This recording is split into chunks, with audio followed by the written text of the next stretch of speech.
shift that mindset, Nine, of turf war to some of the ranked modes that we have coming up. And, the objective, everything changes now for the most part. What do you think is the biggest change for most teams when you're going from the general ranked modes versus turf war? I imagine things shift as far as your strategy and what's going through your mind. Absolutely. The big thing is we're probably not going to see too much reflux, folks. So all of you who are fans of that weapon, it had its moment. It's had its time to shine. It's probably going to be back on the shelf at Sheldon's after this. But I think more than anything, now the teams will actually get into their prep. We all know that it's nice to be ranked here properly, but let's be honest. If you want to win this tournament, you've got to top some monsters in order to do it. And these players know that. So now this is where the real prep on specific maps and modes, the counter picks that they have been working months to develop, will really start to come through. We'll get to the rules here for the semifinals in just a little bit, but do know that there will be a new set of stages and that will reset. But let's go ahead and take a look at the rankings right now after the mini bracket conclude. And we've got Starburst winning their 2 games, followed by Crush Soda and Sayonara and Destiny Bond, which means we officially have a bracket now. We got teams ranked 1 through 4, and well, if it's anything like the current basketball tournament going on, you do not want to be a 1 seed, I'll tell you that much. So you've got Starburst versus Destiny Bond in our first semifinal matchup. Then semifinal matchup number 2, Sayonara versus Crush Soda. So this will be a lot of fun. It'll be our ranked modes that you're so familiar with: Tower Control, Clam Blitz, Rainmaker, and Splat Zones. And let's go ahead and check out these official rules because they look much prettier on the screen here. Higher seed will choose the mode, lower seed will choose the stage. After the first game, the winning team will choose the mode and the losing team will choose the stage. Keep that in mind. There are your game modes. A game mode cannot be chosen more than 2 times during the match. So keep that in mind for those teams that dominate Splat Zones. You're only going to get 2 runs at it. Stages, though, can only be played once. So no, we're not going to see Sturgeon Shipyard 5 times in a row, Nine. Oh my goodness. It would not surprise me if that still happened and it's not even on the stage list. That's how much that stage hates me. So it will be very exciting. As we mentioned before, that first matchup is going to be Starburst versus Destiny Bond. And now you look at this, these 2 teams did meet in the Splatsville Showdown. Number 1, Destiny Bond losing 0-3 to Starburst. But before we get to more of that, we got something special for those of you watching us. Keep your eyes on the screen. You can celebrate the North American Championship with an in-game splash tag. Yes, get those cell phones out and scan the QR code with your Splatnet 3 app on your phone. An active Nintendo Switch Online membership is required to use the game-specific service, but that is something exclusive. Look, we have the lobster. Let's celebrate so Boston here, Milana. So cute. I love this tag. I'm going to be using this tag for the rest of my life. Yeah, and the discerning amongst you will probably have noticed here, that is North American Championship 2023 in the English language there. It's the exact same number there, and of course it's got, as you noted, that very cute lobster here. I mean, come on, this is what we've wanted. Nice, exclusive, in-game thing celebrating these championships. I have to have that. I have to have that right there. So make sure you scan that QR code. But wait! There's more, because we have a second opportunity for you to take home something pretty cool. We have a Nintendo versus Gaming Chair sweepstakes at PAX East here. An opportunity to win this Secret Lab Titan Evo Nintendo versus Edition chair. The exact chair we are sitting on right now. Scan that QR code for a chance to win it. I can say this from experience. Probably the most comfortable chair I've ever sat in my life. Yeah, I really wish it would fit in my carry-on so that I could take it home with me. We can just roll you back home if we need to. You could enter the competition. Either way, use this opportunity, scan that QR code. As we said before, this is a high-quality chair. You will certainly not be disappointed. So big thanks, of course, to Nintendo Versus for the sweepstakes. Opportunity to win something pretty nice. But as we continue along with our tournament here, we are getting set for these ranked modes, and we don't know which ranked mode will be first, but let's just kind of rip through these as we start to get set. And, a very popular one, Splat Zones, Milana. That is something that we see all the time. What are the teams really trying to keep in mind with Splat Zones? Obviously, stage and whether or not there's 1 or 2 zones determines things, but what's the key point? For Splat Zones, I think special coordination matters probably more than most of the other ranked modes. That, even if you lose the zone, that you gather together, gather your specials, and push back in together. That team play definitely builds to, success. We hear the term secure, then lock out a lot, Nine, when it comes to splat zones. What do they mean by that? Yeah, I mean, taking the zone and securing zone are two very different terms. And we're intentional with our words here when we use them. You can take a zone and not be in control of the way the match is going. And you will often see, in fact, and we have on this very stage, teams who are willing to give up the zone very quickly to make sure that they keep all 4 of their members up and contributing, especially as those penalties start to pile up. It really becomes a back and forth here, and you try not to lose the flow of the game. And it really feels like, Milana, you have to be extremely coordinated. Once you secure that zone, you have the positioning on the stage you want, but being careful when you advance forward, because now we've seen time and time again, teams at that last minute come from behind, stack that penalty, and completely flip the tide. Yeah, so it's almost a little bit like turf war in that case. You don't want to be overzealous. You don't want to push too far, because if you push too far, you will get punished for that. And if you don't push far enough, then you don't really maintain that flow of the game that, like Nine was saying, you don't have control. You don't secure the zone. So it will be Starburst taking on Destiny Bond as we get set here for our first semifinal. It's best of 5, of course, so you have some opportunities there if you don't win that first game. And, talking about the pressure here, Nine, a lot of these players and teams, you get to this stage, you get to this moment, the bright lights are on, you're in person. How do you handle that? How have they talked to you about how they handle that? Yeah, they have talked, and we've gotten very different answers. Everything ranging from I trust my friends to I've been here before to I've done this for so long I just don't get nervous anymore. So, I mean, clearly it's not an easy answer, and everyone finds their way around it, or thinks they have their way around it. Once the game starts, we will see. But at the end of it all, these teams have been practicing for so long. So it means that, again, as long as they in their head know that they have done this against these players, on these maps, on these modes, with these weapons, it's still the same game at the end of the day. It's interesting, Milana, because you talked about how splat zones is similar to turf war. At the end of the day, stage control. How much ink is on the stage, regardless of the objective in ranked modes, is a huge factor, because now you've given your opponent just one more hurdle in front of that objective to take care of. Yeah, having turf on the map gives you mobility. It gives you ink. It gives you places to hide, to shark. So these things are going to benefit you in the long term when it comes to, playing a match of Splatoon, regardless if it's turf war, regardless if it's, a ranked mode.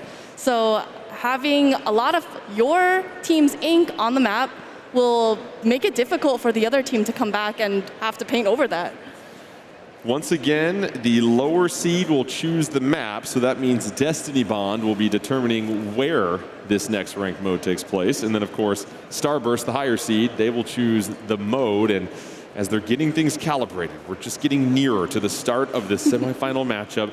It's looking like splat zones on Undertow Spillway, Nine. And this is one you've been very familiar with. You constantly get 20-plus splats and lead the way online. So what can you say about it? Well, you're right about that. I do constantly, exclusively get 20-plus splats online. But this is, I'd say, one of the more intriguing maps to play splat zones on, if that is indeed where we're headed, because it's one of the few 2-zone maps in the game. And when we say that, you will see over the course of this tournament, there are some stages that only have one big central splat zone, and some of them that have 2 smaller ones. And the way that you approach that oftentimes sets up somebody, usually your anchor, your backline player, to watch over yours. Make sure there's some control. And then as the opponent gives you openings, you start to move, you try to take their splat zone. But oftentimes we'll see both zones be contested at the same time. Usually the scores don't get quite as high for that reason alone. Yeah, they really don't, because you've got so many more things to keep in mind now with that split zone here, Milana. You've got to defend almost actively the entire time. And just even having one of the zones throws a monkey wrench, because you think you're ready to push. Oh, whoa, wait, we got to go back and get that zone. I think it goes back to, Nine mentioning securing the zone, that you have to secure more than just one zone, and it really becomes kind of a hassle sometimes, because you're trying to, like you said, defend, go offensive. Just, you have to make sure that you control both zones in order to get that score to tick down. A lot of abilities we haven't really quite talked about too much here, Nine, and we see consistent themes with the Splash-O-Matic and the Sloshing Machine and Crab, but ability-wise, what do you continue to see from a lot of these top-level competitors with what they want to roll with? Yeah, the players, I think, did a great job of illustrating in the interview that you did earlier. They talked about how powerful stealth jump is. They all picked stealth jump. You saw some people talk about ninja squid here. It does change a little bit, but more than anything, these players want abilities that will keep them active in the game for as long as possible. If that's stealth jump to successfully land a slightly riskier attack when you're moving forward, if it's quick respawn to make sure you're in the fight, or even something as simple as swim speed just so you can get there faster. Let's take a look at this matchup. Destiny Bond versus Starburst. Star 4 versus 1. Can Destiny Bond score the upset? We will see what happens here between these two teams, because there's an opportunity for a team like Destiny Bond to shock the world. For Starburst, you got to continue to go about business as usual. So let's get started here. Our very first game in semifinal number 1. Splat Zones, Undertow, Spillway, and 9. You know the drill. Tell us what we're having for the main course. Well, you wanted variants. Here you go. Built on top of a foundation of double Splash-O-Matic, we actually have Brand's Tri-Slosher Nouveau, one of the newer weapons, already making the presence felt. This is a weapon that is going to go forward, and maybe a little more forward. Starburst in the pink, Destiny Bond in that turquoise ink, so keep an eye on that. And both zones secured already by Starburst and Milana. We see them quickly covering a lot of ink on the ground. Like we said, we want to secure the zone. So what we see Starburst doing right now is where they're painting ahead of the zone, making it more difficult for Destiny Bond to get back into the zone. Zero doing a nice job with the crab up above. An 18-point advantage right now for Starburst. But again, 9, they just continue to rein in control of both these zones. Yeah, and I want to point out there just a nice little touch. Using the Booyah Bomb to survive that long was Biscuit. Gave enough time for Bagel to drop down with the crab tank and get the punish on what was a 1v2 fight. That's the type of play you have to decide to make in an instant at this level. Yeah, you see the trio of breakfast carbs holding it down for Starburst at this moment. They just continue to chip away and build upon this lead. But now we have control in the hands of Destiny Bond enough to buy a penalty here, Milana. While it is enough to buy a penalty, it goes back to being able to secure the zone or just to hold the zone. And you see this back and forth, going back and forth between Destiny Bond and Starburst, and they're not really holding onto the zone long enough to really make a difference in their own score. 9, talk to me about Ice, because we just see Ice holding down the back line right now for Starburst and applying that consistent pressure. Consistent pressure and consistent stability more than anything here. Ice knows as long as there is turf to be had, a little bit of control of the zone, there might be an opportunity to get jumps back in, but you just nodded and gave me a big smile. That was the rock, but how's about that? Oh, triple splat! Wow, so Starburst quickly seizing control. It looked like Destiny Bond was going to threaten 9. And everything we said earlier about when is Destiny Bond going to dive in and will Starburst be ready, we know that they were going to do that. The trap had been laid, Brand jumped out, and there aren't many weapons in the game that can take 3 players down faster than that one. So Starburst trying to chew away at this penalty. It still exists, 15-point difference, over 2.5 minutes left, and both zones going back in the hands of Starburst. You see them starting to retreat, and now it's going to be Destiny Bond trying to seize it. Here's Jared slowly moving forward. Ice losing that crab tank, and Jared taking out Ice here, Milana. But unfortunately, Jared does go down. Bagel is watching Ice's back. This is what we want to see when we see team play. We want to see teammates looking out for each other, being able to cover their teammates' backs when they go down. And here is Bagel just applying a lot of ink into the zone right now, just holding things down and making sure you've got to keep Destiny Bond accountable.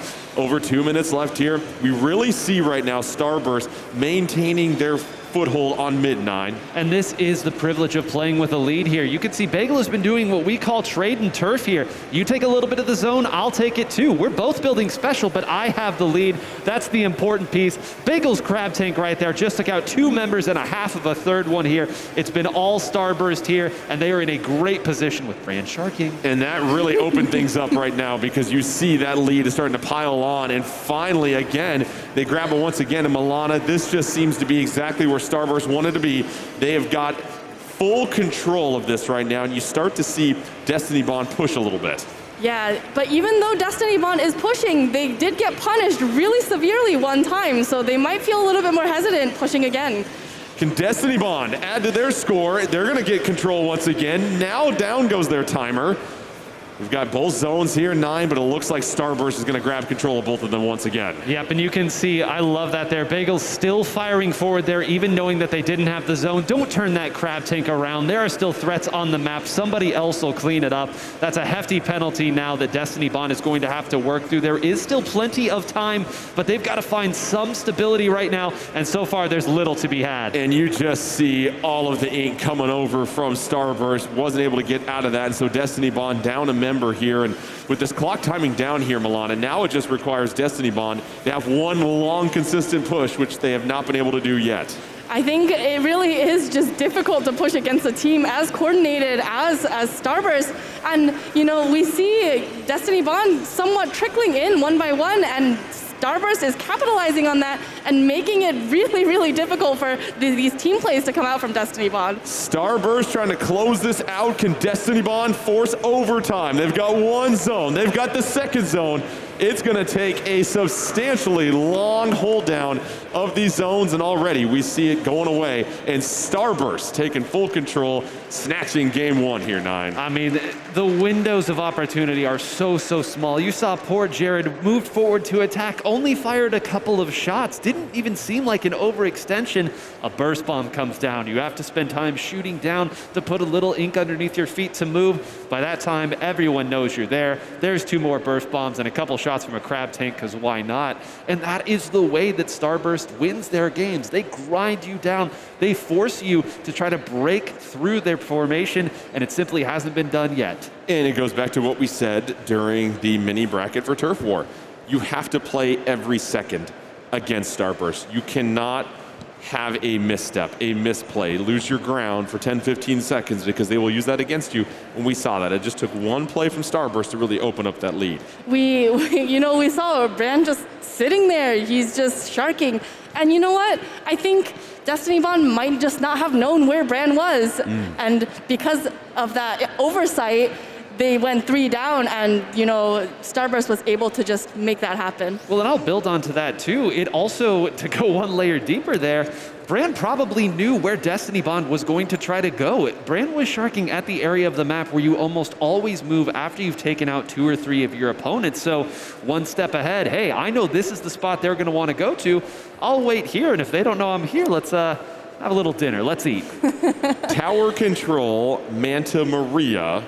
Milana, what do you expect to see from this? Because obviously all these stages, they change depending on what ranked mode you decide to go with. You know, I don't expect to see very much different comps. We're going to see the single or double Splash-O-Matics. What I might expect to see is a 96 cal deco. Kraken seems to be really strong on this map. I've seen it used a lot. I've suffered the fate of the tentacles of the Kraken a lot on this stage, so we'll see if that happens. We'll see if Destiny Bond can avoid getting seasick here against Starburst, because we saw what Starburst does. You've got to play every single second against them, but there are a couple of moments now with Manta Maria. What do you anticipate to see here with tower control, 9? What are some things you have to keep in mind? Yeah, one big change between Splatoon 2's version of this map and Splatoon 3's version is what we call the street area. You all got to see it a little bit earlier. It's where you move forward past the mast and the grating as you go and attack your opponent. It's much wider than it was in that game, which means there's a little bit more room to fight. There's a little bit more room to make your attack and set up the way you want to. So if these teams are clever, they might be able to really get a big push early on.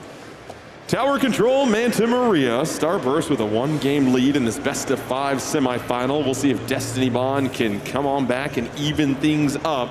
Starburst in the purple, Destiny Bond and that red-orange ink, and 9, you've got both your arms up in there. We got the double-double on one side and 3 and 1 on the other side, folks. Can you guess the preferred weapon of choice, ladies and gentlemen? All right, early on, you've got Bagel just hanging out behind the crew, and you see one big massive zone. So you really have to make sure that you are aware of where you are going here, Milana, because you've got to kind of creep into enemy territory to get to the other half of that zone.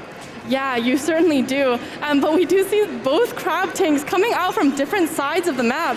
And, you know, between the 2 of them, they really could cover the whole ship at that point.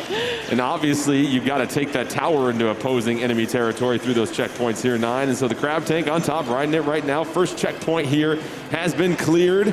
and Destiny Bond taking the early lead, 9. Yeah, this is great, and I think I just heard somebody yell all the way through my headphones and across the auditorium here. So somebody was really happy that they took down an opponent. Jordan, one thing I will say, the time that these two played in the previous one, I could have swore that Destiny Bond was going to take their tower control set. It was a very Starburstian finish to it, but this is a mode that they feel they can take on the world in. Early advantage, 56-87 in favor of Destiny Bond, but you see that tower resetting the middle, a crab ready to go, and it feels like here, Milana, that Starburst is starting to get in that position to make that initial surge of this game. Yeah, using that crab tank, you can see getting that pick on Juan, and you see 3 members of Starburst really pushing forward together, and Ice holding that tower, making sure that, you don't forget the objective. Here comes Starburst, Ice riding the tower to that second checkpoint. Zero busting out that crab. Ice on top with the crab, taking a couple of shots, getting to the second checkpoint. Nobody's going down yet. We've got ink flying everywhere. Finally, 2 members of Destiny Bond, and that is huge for Starburst 9 as they try to punch their way through the second checkpoint. It's huge, and it's about to get huger here. Look at how fast they moved up there. Biscuit took that jump. Simply were in there. How do you challenge this weapon here? You simply have to go face first into it, as Zero has done out of desperation. They need to clear Bagel. They're not able to. Bagel got 2 in that scenario, and this push is not yet done. Bagel punching holes in the opposition. You see the crab tank dropping down now. They have a convoy. They're just moving this tower, blowing through the checkpoint. Nearly have to hop off though. Booyah Bomb comes out. Destiny Bond just trying to do all that they can. But there goes that checkpoint number 3. It is cleared and now just 9 away, Milana, from taking care of business. It's 1-on-1 left on the stage. And it's just 1 left on the stage. Pass. And then we see Biscuit taking the tower all the way to the end. That was such a wild series of events. There was just special after special, pick after pick. Starburst was just not letting up at all. 9, it felt like Starburst always had 1 extra member on the stage at all times. Isn't it frustrating? Yes. It's like, nothing against them, of course. You love to see it. It just shows you how good they are. well, listen, they both sent 5 or 4 players up there to fight. So then how does Starburst have a 5th player? I don't understand it. You're absolutely correct. And again, in the heat of the moment, understanding when it's time to back up ever so slightly to get a stealth jump in, or when it's time to maybe not go all the way in and bet the farm on getting that 1 attack. All that time, Biscuit was simply moving left and right, attacking this way, surviving. And when everybody goes down, it's a weakened Zero at the end through all those fights, and a fresh sloshing machine. Sloshing machine's going to take that every time. Starburst now just 1 game away from moving on to finals. They're looking for a 3-0 sweep for Destiny Bond. Milana, is there anything that stands out as far as what they could possibly do to maybe try and tighten things up and try and steal a game here potentially? I think Destiny Bond really just has to not be so overzealous. I think sometimes they really just push a little bit too far, or, they're challenging situations that they might not feel the most confident in. So being able to just play a safer game, I think might be the best course of action they can take. We've done tower control, we've done splat zones, which means it's either going to be Clam Blitz or Rainmaker. Still a handful of stages they can go to, and it looks like it's going to be Rainmaker and Brine Water Springs here, 9. And what can you say about this combination? Well, this map and mode gave us one of the most famous clips in all of Splatoon, and it actually was Destiny Bond. Jared carrying the Rainmaker, squid rolling left, squid rolling right, and getting all the way up for a dunk in emphatic fashion. It was so cool to see here. Starburst is dominant in Rainmaker. They're dominant, period, but they're very strong in Rainmaker. So to me, this reads, let's go to a map where we can fight. We can fight. Let's build our momentum there. Let's find our rhythm at that point, because we saw Starburst can snowball with the best of them there. Clearly, we've got to get a little scrappier. We've got to work about it that way. And frankly, I think it's the right call, especially if you've already burned your tower control counter pick. Yeah, it's a really good point, because now you're playing into the hands of Starburst's greatest strength, and that is, of course, Rainmaker. And so 9 uses this term here, Milana, we got to scrap, we got to fight. How does that look different for Destiny Bond? I mean, what can they possibly, is it a loadout change? Is it something they try to do with their communication? I think, if anything, this map specifically will be very good for a play style like Destiny Bond, because it's so short. The distance between pedestals are just, it's right there. Starburst looking for the sweep. Can Destiny Bond hang on? And 9, a big smile came across your face here as we take a look at both these squads taking center stage. It's a custom Jet Squelcher coming out from Ice, another new weapon from the most recent pack. And Ice told us going into this tournament, if Rainmaker came up, this weapon might come out. The custom Jet Squelcher, in addition to being one of the longest range weapons in the game, and certainly for a shooter, has the Toxic Mist to slow down the opponent, and it also has Ink Storm to clear checkpoints and move people around. So you saw 2 crabs go pincher to pincher there. Bagel able to stay alive. There's Biscuit and Ice also to provide a little bit of support. 3-3 on the map. That Rainmaker just stays there perched up in the middle. Neither team waiting to get it because Milana, you have to be very strategic about when you grab that. Yes, you want to make sure that you have an avenue open to that first checkpoint.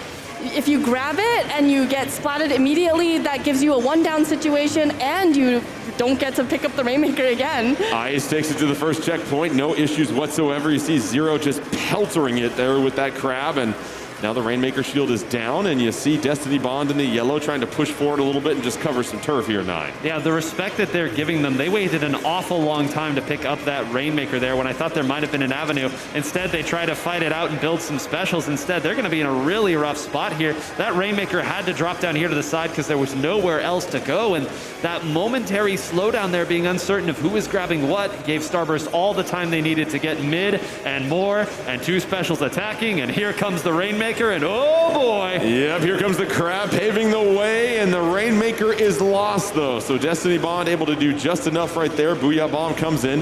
4-2 advantage on the map, and now you really got to make sure you get that Rainmaker out of your zone here, Milana. But so far, they're scrapping decently. They're doing a good job of just mucking things up. They are making sure that, that Starburst doesn't make it quite far enough to get that dunk, but and Jared is in a great position for them to be able to move that Rainmaker up, perhaps past that first checkpoint. Finally seeing a little bit of offense come from Destiny Bond. They're trying to get to that first checkpoint. But you see right now, Bliss just has to hang out from behind, get a little bit more help, find a little bit of yellow ink to get there, and breaks through the checkpoint. So that'll make it a little bit more even here for Destiny Bond.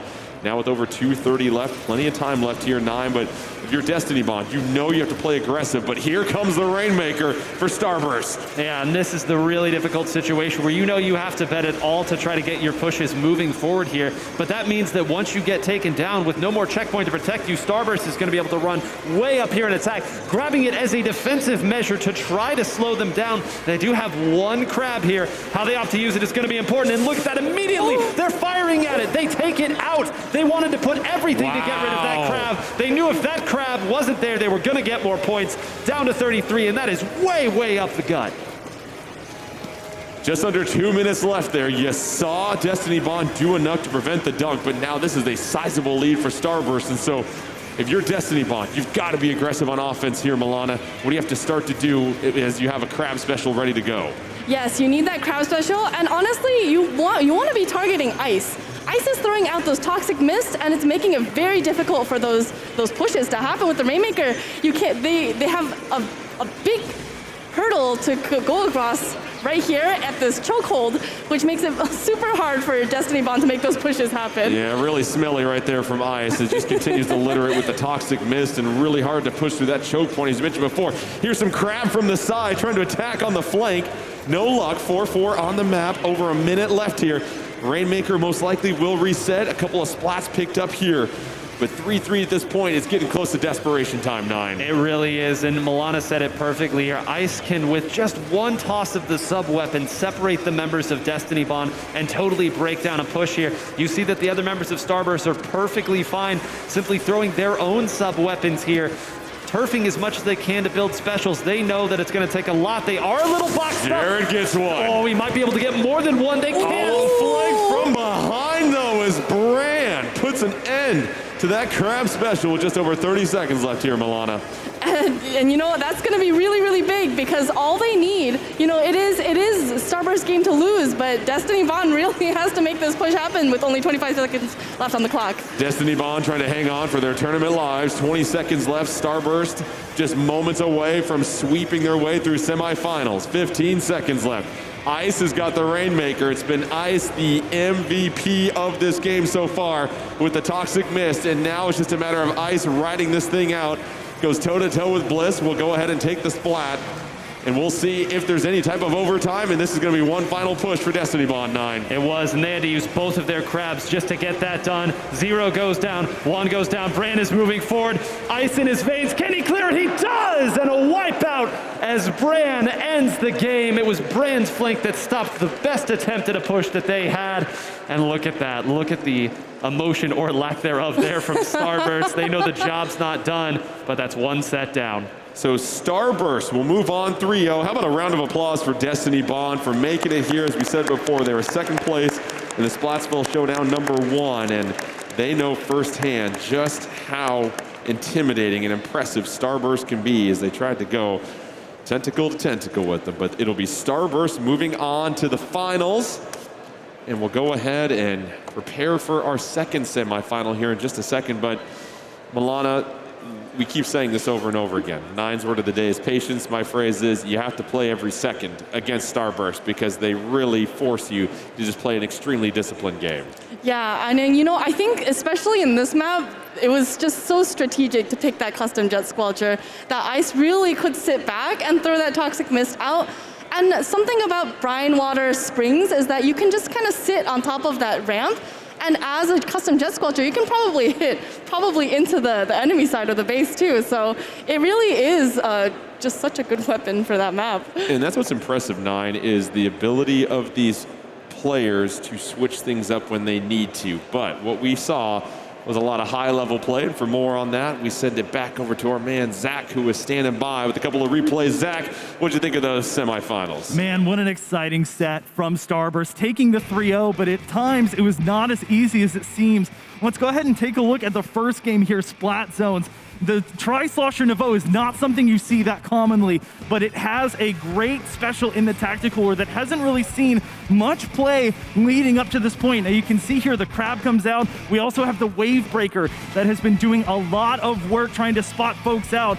Bran is going to have to come down in the bottom section of your screen here, and they're going to be beset upon by multiple people, but that's what the Tri-Slosher does so well, is the ability to clean up multiple foes quickly. Now moving on to game 2, what I want to highlight here, we only saw 2 weapons. We only saw the Splash-O-Matic, and we only saw that sloshing machine, and you can see how Starburst sets them up. They have one riding the tower, and they have one on even higher ground with Bagel over here to make sure that they can attack anybody that might be on this top part of your screen. You can see the Booyah Bomb is also used exactly for that purpose. And now for game 3, why the commentators asked, did Ice bring that custom jet squelcher, the Toxic Mist and the Inkstorm?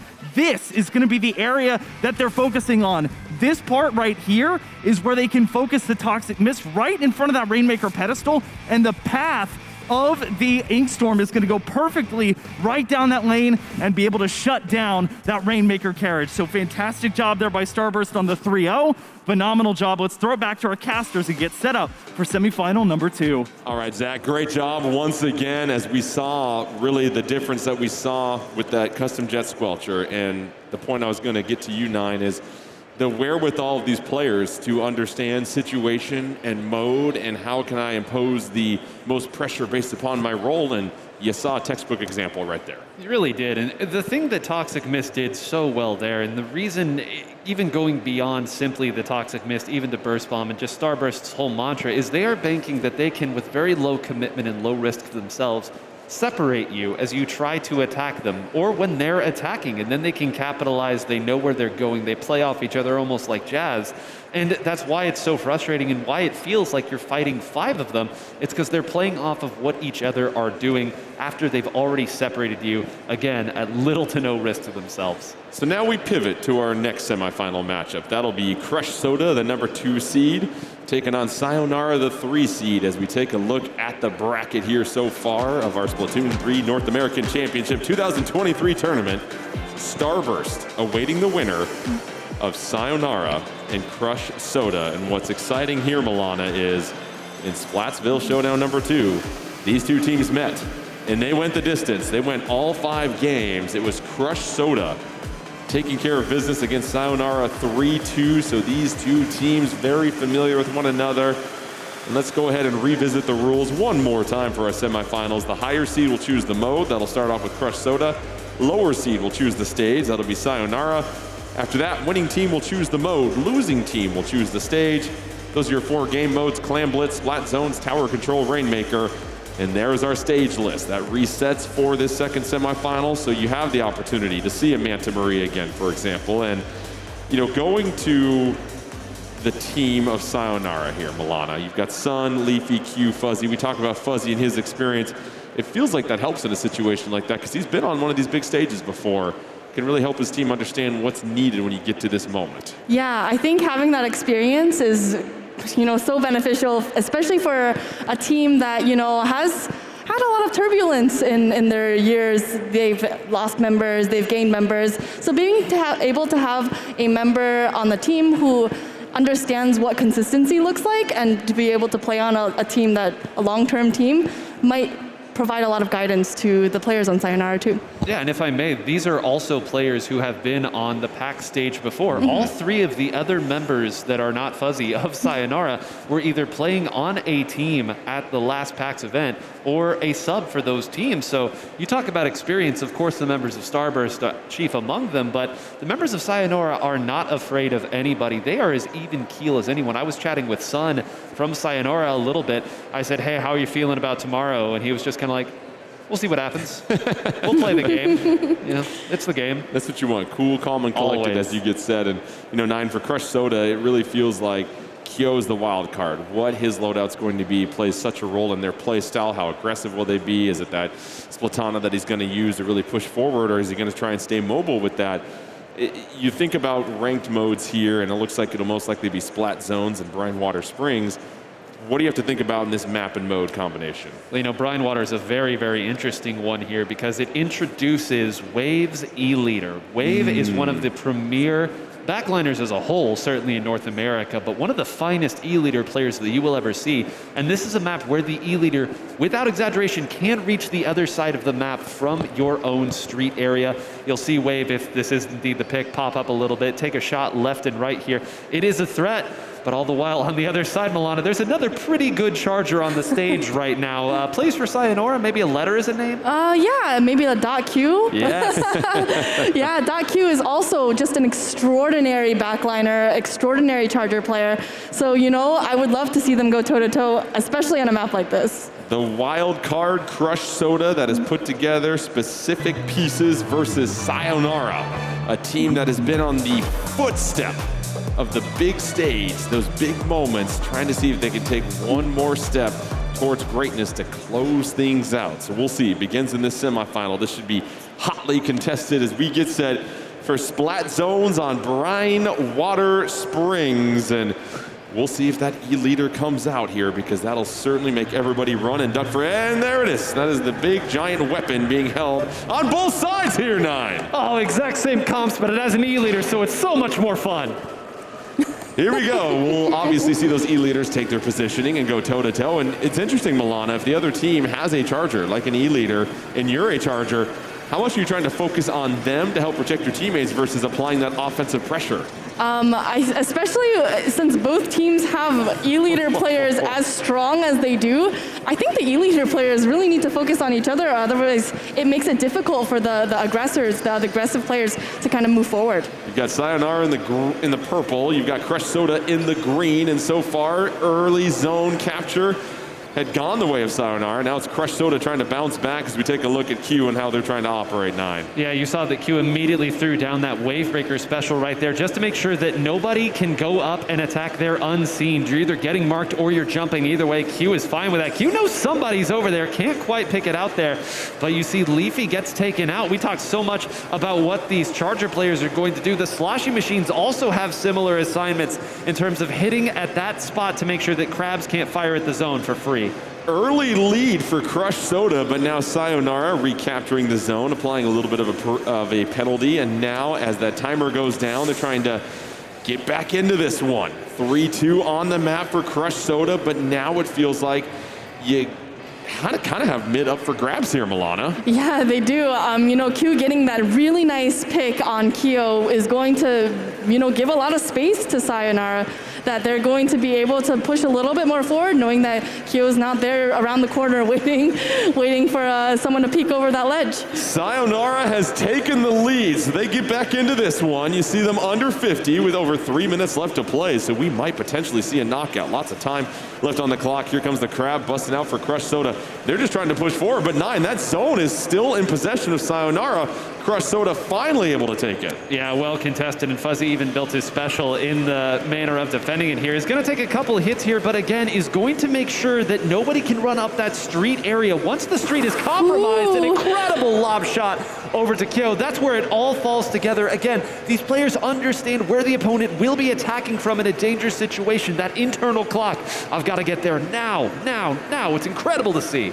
Wave try. Oh, Wave gets picked off by Q. They both stared each other down the barrel. It was Q getting the splat, Milana.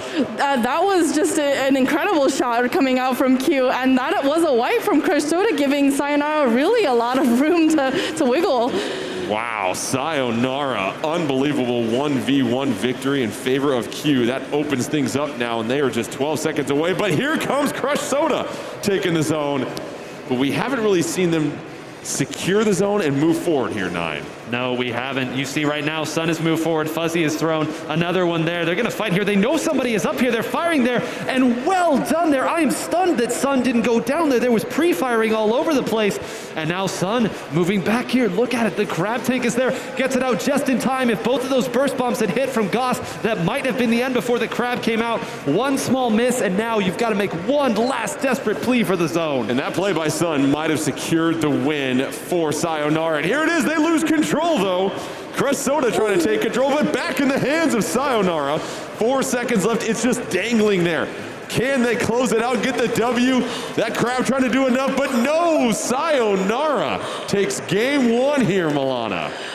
That was just incredible, and I think, something that's a little bit understated about that E-Leader is that ink mine, especially for a mode like Splat Zones. Planting that ink mine there actually prevented Crush Soda from getting that zone and, allowed Sayonara to take that knockout. Sayonara just consistently 9. That was what stood out to me. And there were 2 other plays that really were huge. You saw Q getting the splat on Wave. That was massive. And then Sun able to stay alive in that moment and get back into the Crab that continued to apply that pressure. Yeah, it did a great job, and I'll even give more props to Sun here. As soon as that Crab was down, ran right back to the middle to at least keep some turf on that zone to make sure it didn't pop over immediately. There were Crabs firing there, a Booyah Bomb got tossed there. The Splashmatic can turf a zone with the best of them. So again, to have the state of mind to do that, and then the other members who were not firing at the zone knew that all of the members of Crush Soda were firing at one area. There's a chance they can move in, they can attack, and again, stunning composure again from Sayonara. We said it earlier, Sayonara has given Starburst more trouble than any other team. It was the non-Sayonara teams we weren't sure that they could keep pace with. If game 1 is anything to go off of, they brought their A game. Tower Control Ink Blot Art Academy here. This is always a fun one, Milana. What do you anticipate seeing? Well, this Tower Control map is also just a very small map. We are having a trend of these small maps, but we are going to see probably some sloshing machines and probably some Splashomatics. So fewer E-leaders, I imagine. Yeah, probably, you buried the lead. This, within the community, one of our many in-jokes is that every set will eventually end up on Inkblot Art Academy Tower Control. The players love it. We've been playing it for years. There's not a ton of changes from its Splatoon 2 counterpart. From a stage perspective, obviously the weapons have changed that we play it on, but folks, watch how these teams move up and attack. It is rehearsed. Crush Soda making the selection to send us to Inkblot Art Academy, and it is a 1-0 lead for for Sayonara in this best of 5. So we'll see what we have here, and a couple of buckets out here, 9. A couple of buckets, and I mean, again, I didn't think that we would see 2 players bring this out here, but once again, the Tri-Slosher Nouveau. And again, we saw what Brand can do. You can wipe out an enemy team in just a few sloshes here, but to use it here means that Kyo is going to be moving forward and attacking and asking questions later. And we'll see if those questions result in the answers that he's hoping for. But here comes the tacticooler out, so everybody juicing up, trying to make that initial push. And first checkpoint nearly gobbled up here as we see Crush Soda, the early aggressors, Milana. They certainly are, and even though they're not quite on the tower, they are holding on to the area around the tower quite well. But I did want to mention that Q decided to go with the ZNF charger, and this charger is just so good. The kit is so good. It has a splash wall to protect for against a team like Crush Soda that has a lot of aggressive players, and that tri-strike, unfortunately getting got by Goss. Goss moving forward, and that was a nice little pickup 4-2 advantage. Crush Soda on the map as they try to make their way through checkpoint number 1, but all of a sudden Sayonara comes roaring back on the defensive end thanks to the Crab and Fuzzy. Yep, great job there. Again, losing that first checkpoint, it's an inevitability on this map. You get wiped one time, you're going to lose it here. So to not give up anything on top of that, a great hold there by Sayonara. They really don't have great footing in mid here. Sun is going to use an early Crab alongside Leafy moving forward to attack, but it looks like it got sniffed out too quick, a little bit too long, and here they come. Yeah, Leafy could not get that Booyah Bomb off in time, and so always hard when some of those specials get snuffed. Tacticooler out once again. They're hydrating for another push, and triple Ink Strike trying to slow things down. That Crab trying to just move through. Able to get a trade there, but already second checkpoint here, Milana, for Crush Soda. And there's no signs of stopping with that Crab sitting pretty on that tower by Bursty, or by Burt. It's going to be a difficult one for Sayonara to get back into. Leafy going down after getting a splat on Kyo. That's Goss helping out. Checkpoint at 18. And just steps away here for Crush Soda from evening things out. But this is the final part here, 9. This is probably some of the hardest 15 points you're going to try and make. Yeah, there's really not a way to play this properly here for Sayonara. You simply have to fire at it, and you go and you do your best. But I mean, when you get that far, the opponent has the special cycle advantage. You really don't have any room that you can use to even build your own special. We call that the point of no return. And again, we know why this was the counter pick now. Domination from start to finish by Crush Soda. So Crush Soda evens it up at 1 game apiece, which means they will get to choose the next game mode, and that'll be fascinating. The map choice will go to Sayonara. So already we kind of saw that response here, Milana. A little bit more aggressive play coming out from Crush Soda. They didn't waste any time whatsoever. They went straight for the tower as soon as the game started. It almost kind of felt like a flashback to how Starburst played on that Manta Maria map, where it just felt like there were 5 members at all time of Crush Soda on that tower, pushing forwards, using their specials.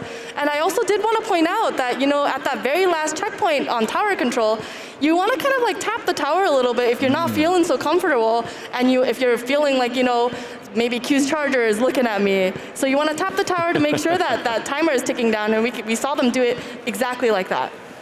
Rainmaker will be our next game mode, so that's the direction that Crush Soda wants to steer this ride. And as far as what particular stage, well, we'll see what Sayonara feels very confident in as well too, 9, because with Rainmaker, that stage makes a huge difference as far as where those checkpoints are going to be and what weapons you're going to want to bring out. So for Sayonara, when you look at their strengths of Splash-O-Matic and sloshing machines like so many other teams, any particular stage you're keen on for them? No, Rainmaker makes this a really difficult choice. The most dominant Sayonara map and mode in the game has been Clamblitz on Eeltail Alley. So whether or not Crush Soda knows it or not, they are in a position now where they can guarantee that at least for this game, they're not going to have to deal with that. Sayonara is so strong there, and for Sayonara, I think that if you are going to play Rainmaker, Q's almost certainly going to have to come off that weapon. You're probably going to have to go back to the Splash-O-Matic gameplay, and you're really just going to try to overload with your crabs, with your patience,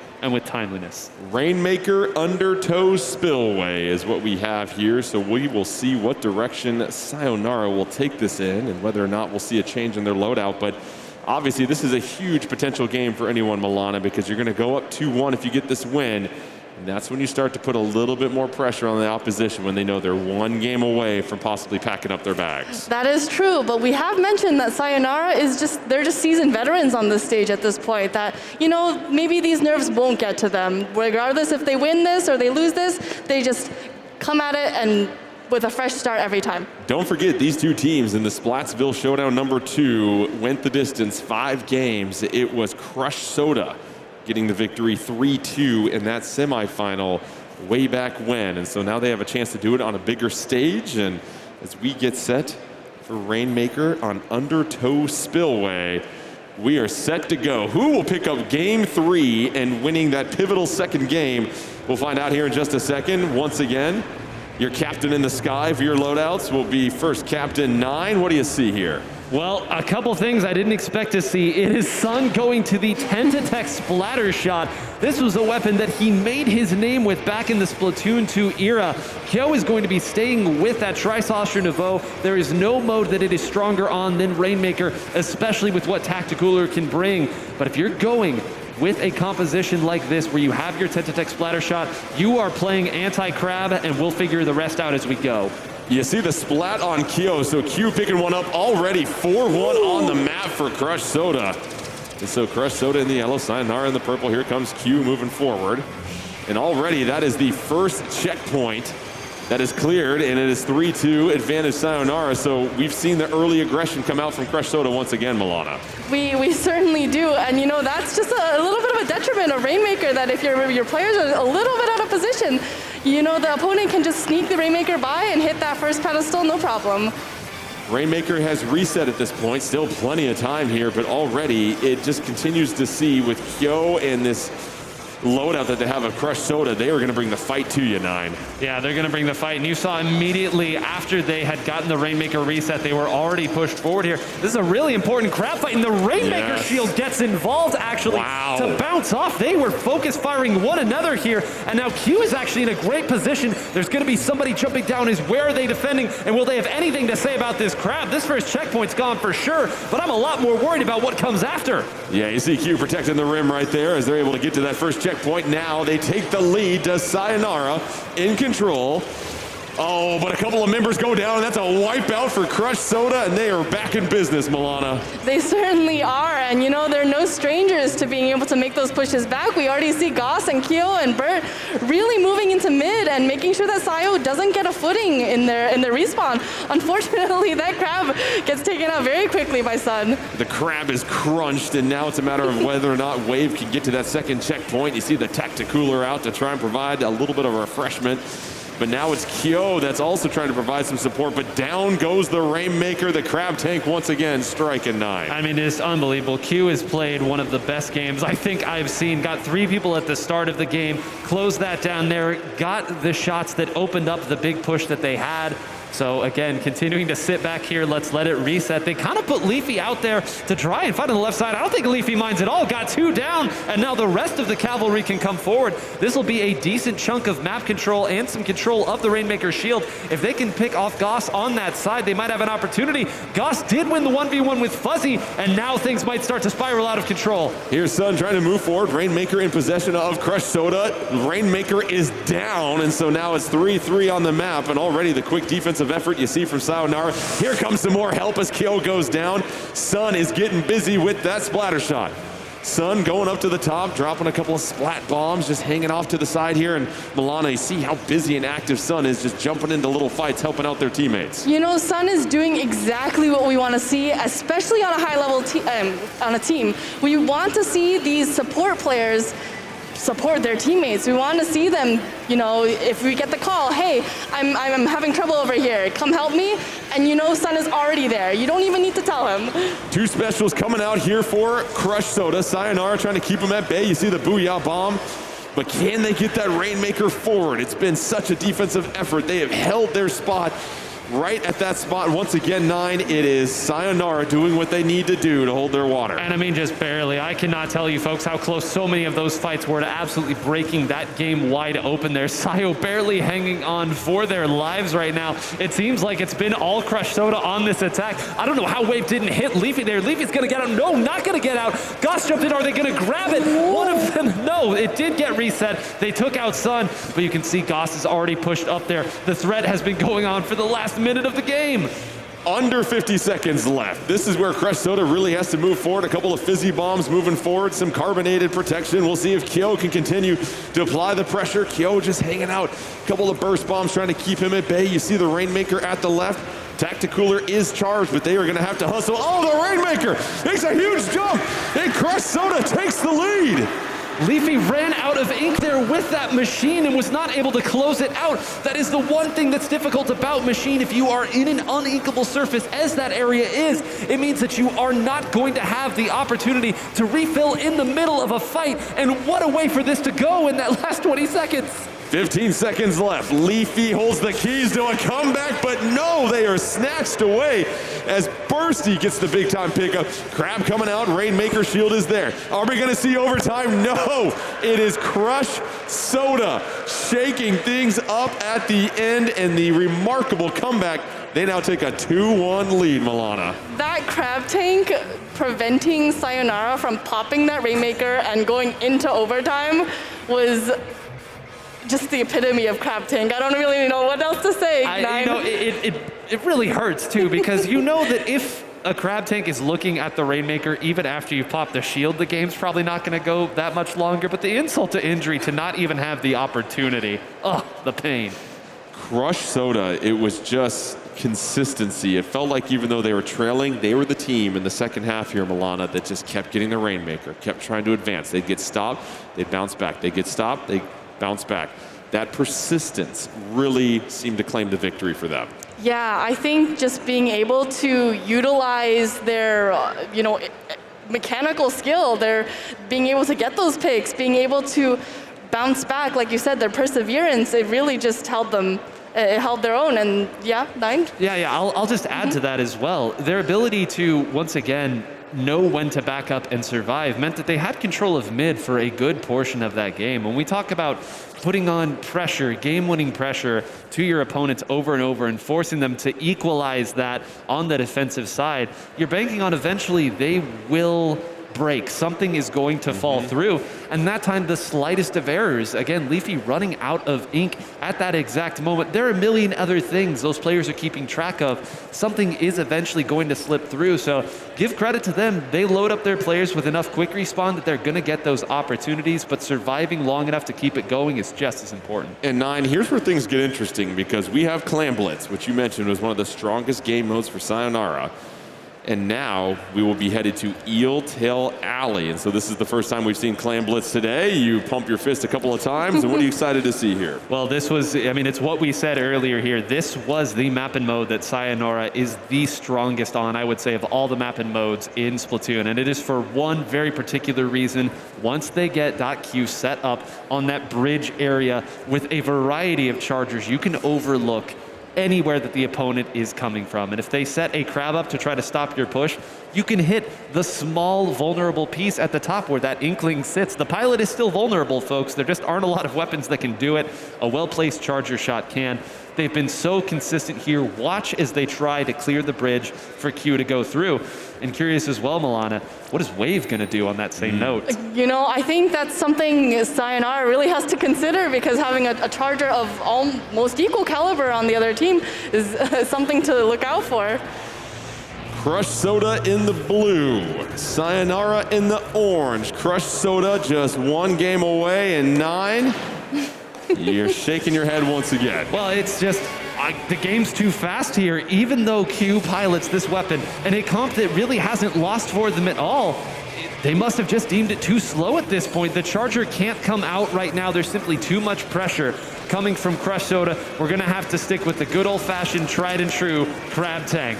You saw the crabs go back and forth right there, and a really quick build by them, but down goes already 2 members of Crush Soda, and you see 9 clams collected for Sayonara at this point, but down goes Leafy. So that was a huge pickup for Crush Soda to slow things down, Milana.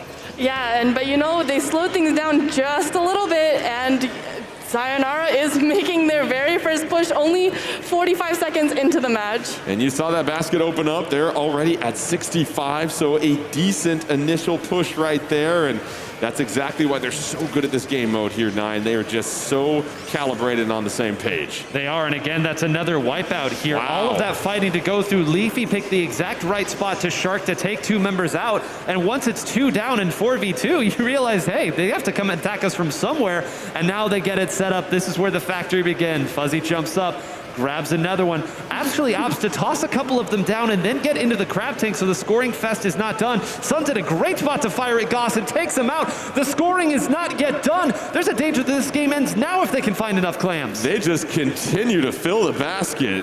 Everybody grab a bib and get ready because it is impressive what we've seen here. 1-1 at this point. You see Q just trying to find something to throw in there. Give me a corn cob or something, just anything to keep it going. But no, that is a sizable lead for Sayonara, and already you're seeing a steep uphill climb for Crush Soda, Milana. We certainly do. And you know, not only do they have this immense lead in Clamblitz, they also have a lot of turf. Crush Soda has a lot of turf to be able to kind of navigate through, to be able to even make it back to mid.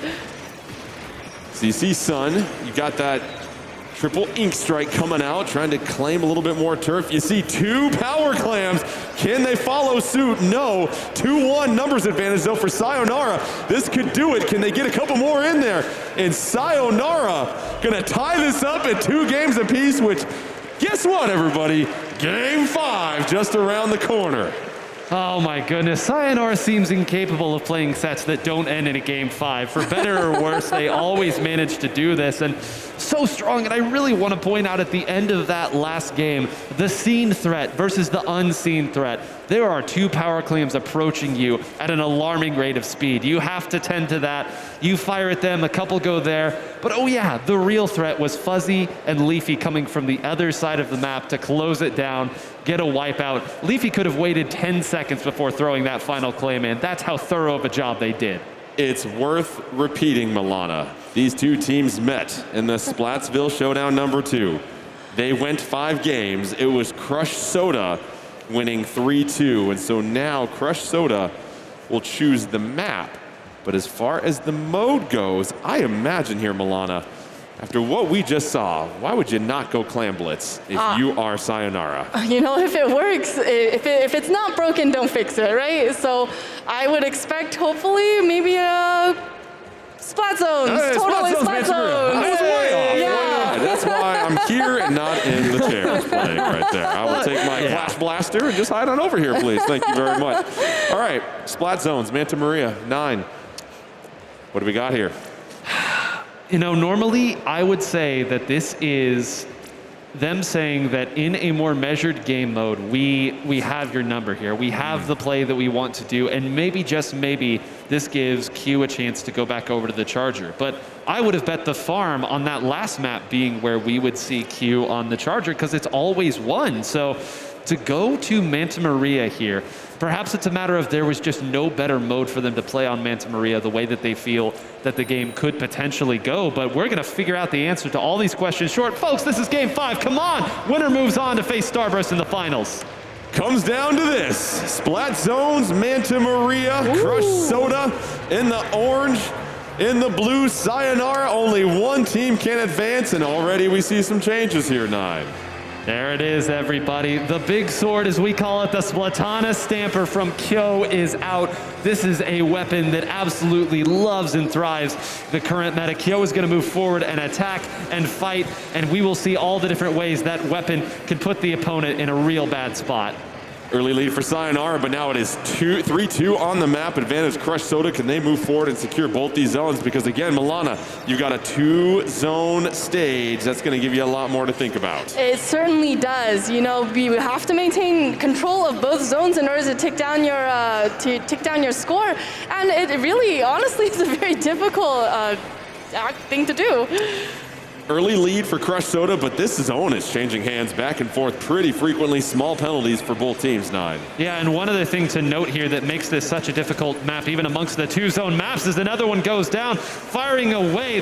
Keep that trade in mind, folks, because that is going to prevent Sayonara from moving forward and attacking. But what I was going to say is why that's so important on this map. This is a long map to get out of your spawn and back into a relevant area. You've got things to jump over, and on top of that, it's a long way to swim. So that means if you have have control of the center and can get stealth jumps in, you are artificially faster than your opponent. A 30-plus point lead now for Sayonara. They continue to apply the pressure. Can Bursty do anything from up top to try and stop this? Because right now, mid is all in the hands of Sayonara and Milana. They're starting to run away with this. They are, but we do see specials start to come out from Crush Soda, and I think they may be able to take both of the zones back, but Leafy is really focusing on the objective at this point to try to make sure that it doesn't happen. Oh, and Crush Soda applies a crucial 54-second penalty because they need as much time as they could possibly get here, 9, and they have the numbers advantage. This is their opportunity to get back into it. Yep, keep an eye out. They're looking for anywhere that they can build special. There's not a ton of room here that they can do it that their opponents can't paint over as well. But look at Kyo sharking just below there, going after Leafy. That was devastating to see out of the corner of your eye. That's what that weapon brings to the table. You can see all 3 specials are online for Sayonara. How long are they going to wait before they pull the trigger here? And here we go. Crush Soda has a chance to get right back into this, down by just 10. They continue to hold both zones. They have a crab ready to go, 2.5 minutes left. Oh, Crush Soda just right there. Could almost take the lead. It's still a 2-point difference. Fighting for that second zone. It's going back and forth. Sayonara, they do not want to yield control yet. And how about the way, Milana, Sayonara starting to battle back? They are really kicking, but they're not securing the zone. They're just really trying to make that penalty happen. And Crush Soda does get that zone back very, very easily. And 9, just remarkable trades that we saw right there. I mean, trading the zone. You saw that both sides actually ended up switching which zone they had control of over the middle of that fight there. Simply firing at anything that is marked and turns your color when you shoot at it here. The way that these teams are fighting, this is still a great position, and Goss actually has the opportunity to completely break this game open. Somebody rotated out. Goss goes away and goes back for more to fight. Again, another member was coming out of spawn or had it figured out. That's 2 down. They were so close to taking the lead. They still have somebody up in mid to fight. Can they get the jumps in? The Splash-O-Matics are coming back. They only need it for just a couple more seconds. Can they hold? They cannot. Oh, and that is a huge stand once again for Sayonara, just clinging on to that 2-point lead. But now time is starting to tick down. Milana, you've got the lead, you've got control of the zone. If you're Sayonara, what's going through your mind at this moment? You're gonna have to really play it safe because that lead is not safe, unfortunately. So you're gonna have to get those picks and not, get picked off by Kyo like that. And with 2 down on Sayonara, this is, Sayonara's game to lose. Huge awareness by Kyo. Zipcaster trying to come through, but no, picked off as they were trying to go after the crab. Q with a huge splat 9. I mean, that's the second time that somebody's gone back for more, and Q said, you should have left while you still have the opportunity. Q willing them back into this game. A huge grab tank. They fire it again. Those jumps came back in. They're going to get punished. They have enough time to work through. Bursty has to be really careful there. Now suddenly it's getting a little dangerous. They've given up a lot of ground, and they are going to need a whale of a special to get back through. Sayonara trying to say it to Crush Soda. 20 seconds left. They have control. Crush Soda gonna have to claim that zone. No, that's a huge trade. What a stop by Sayonara. Now Crush Soda down to their last couple of crabs with dwindling time. They get Leafy. Will there be enough time left? 5 seconds left. Can they get the other zone? Hanging on for their tournament lives. Sayonara does enough down the stretch to take game 5. Oh my goodness, the way that they held on there, time and time again, sharking at the right spots. You saw that fight between Kyo and Sun. Huge there. Sun is so far in the enemy territory. He knows, I'm not going to be able to affect the zone at this point. I have one job and one job only, and that's to take one member of their team out. If I do that, we're both out of the play. We have the lead. I'm okay trusting that. Leafy, who was sharking just below the drop down there to make sure that the crab would not get to immediately fire at the zone. Again, it's the situational awareness. It's so good.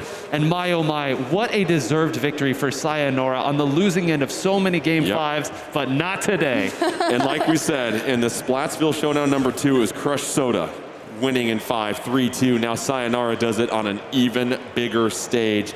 Impressive work by then. And it just felt like there's so many moments, Milana, where it felt like Crush Soda was about to break through that 31-point mark and take the lead.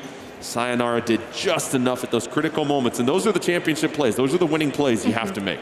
Totally. And you know what? I just wanted to highlight Q's plays. We always say that Q is an extraordinary backliner, that she plays chargers so well. But you know, I think that really understates how well she actually plays with a variety of weapons, especially when we've seen her on the Splash-O-Matic. Yeah, you pointed out that backliner able to just really be that final line of defense for you when it feels like they're about to take over these zones.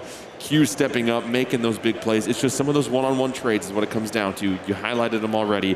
Sayonara making enough plays when they needed to, and so it was certainly exciting to see, and so exciting, we got to go back to Zach once again here. Zach, how about that second semifinal? Went all the way to game 5. Well, thank you guys on the casting desk. We had a fantastic set there, as expected, from your 2 and 3 seeds. So let's go ahead and take a look at these first plays here. We're gonna highlight something in this first game. We have the Wave Breaker coming out. Getting sniped by .Q. The casters calling out the fantastic play of .Q, and this is their bread and butter. I'm not sure over here if they're able to get this pick or if it's being cleaned up by Sun, but either way, that helps to allow them cap the zone, doing a fantastic job of that. Now in game 2 here, we see coming up, Goss is going to make a fantastic play here. They're able to get the splat with the burst bomb, push forward. You can see they have Crab Tank here at the ready, calling for their teammates to come with them. They've already got the Tri-Slosher with them as well. They're able to set up, that's Kill again, setting up on that Tacticooler. They're able to pop the armor there. The armor in that ball form helps them to stay alive despite all of the action for so long. And now we go to game 3. We have yet again Crab versus Crab, doing so much work at the top of this platform. .Q, not just a charger player, also a very nice Splash-O-Matic. And if we can pause for a second, I want to talk briefly about the 2 iterations, why you're seeing 2 Splash-O-Matics on each team so consistently. One is to be able to farm that Crab Tank quickly. I'm talking the first 10-15 seconds. And the other one is to be that aggressive type player. And if we go back and hit play here, .Q is able to fulfill that role so nicely of being that background Splash-O-Matic player. So fantastically done. They're able to sneak all the way behind. You can see on the overhead, come all the way. This is the preferred method of getting around on this map for the Rainmaker. You go to this pedestal and sneak over through this uninkable bridge here. Very, very nicely done in order to take that lead and keep things going. Now, moving into game 4, Clam Blitz. We haven't seen this mode up until this point. This is where they're setting up. If we pause right here, this is the early iteration that I'm talking about. That Crab that's meant to be farming special. We don't have sub abilities in this tournament, but they do a great job of getting to this high ground and having a Crab duel basically back and forth to each other. If we hit play now, we're able to see that this one is the result, that they go down. They're able to jump off as soon as their Crab Tank is done, but they get caught out there, so they're not quite able to make it through. Leafy doing a fantastic job. The Sloshy Machine, kind of a role that has to be stalwart. They have to be able to farm their Booyah Bomb consistently and still be able to make hits. And now in game 5 here, I have to once again highlight the fantastic play of .Q, this time again on that Splash-O-Matic. We could have seen a big hero moment from Kyo on this Zipcaster, but unfortunately for them, .Q was in the back line, able to take them out, build up the Crab at the same time, get multiple picks, and know in this area that they have another foe at the ready and call that out to their teammates. So again, fantastic job there by .Q and the rest of the team. That's exactly how they're able to take away that game 5, and a fantastic result. That's exactly what they wanted to see. So casters, you've got a fantastic and exciting grand finals. Let's throw it back over to you. Well, thank you so much, Zach. We appreciate the analysis as always. Excellent job, my friend. And so now we move on to finals, and it'll be Sayonara taking on Starburst.